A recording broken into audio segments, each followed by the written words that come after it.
নমস্কার, তোমরা সবাই কেমন আছো?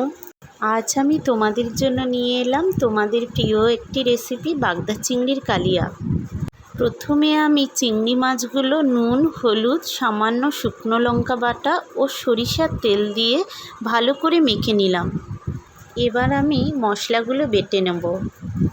প্রথমে অল্প পরিমাণ পোস্ত বেটে নিলাম, তারপর আদা বেটে নিলাম।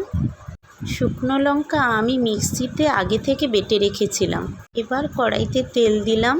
তেলটা গরম হলে সামান্য চিনি দিলাম। চিনির রং সামান্য লাল হলে একটা গোটা শুকনো লঙ্কা, তেজপাতা ও গোটা জিরে দিলাম।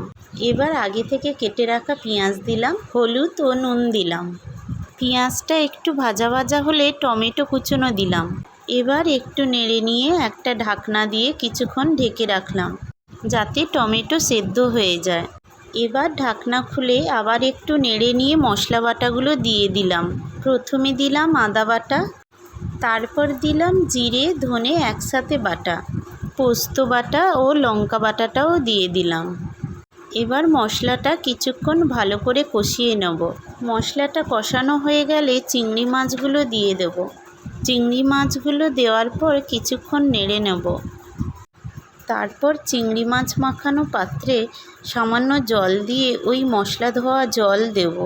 এবার আমি গ্যাসটা একেবারে লো সিমে করে দেব।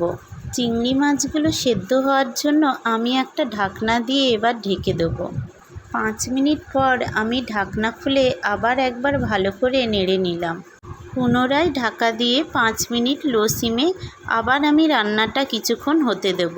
এবার আমি ঢাকনাটা খুলে নেব। এখন আমার চিংড়ি মাছটা পুরোপুরি রান্না হয়ে গেছে। কালারটাও খুব সুন্দর এসেছে, তোমরা দেখো। এবার আমি একটি পাত্রে তরকারিটা ঢেলে নেব। তোমরা সবাই বলো কেমন হয়েছে। ভালো লাগলে লাইক, কমেন্ট ও সাবস্ক্রাইব করো। তোমরা সবাই ভালো থেকো। টাটা।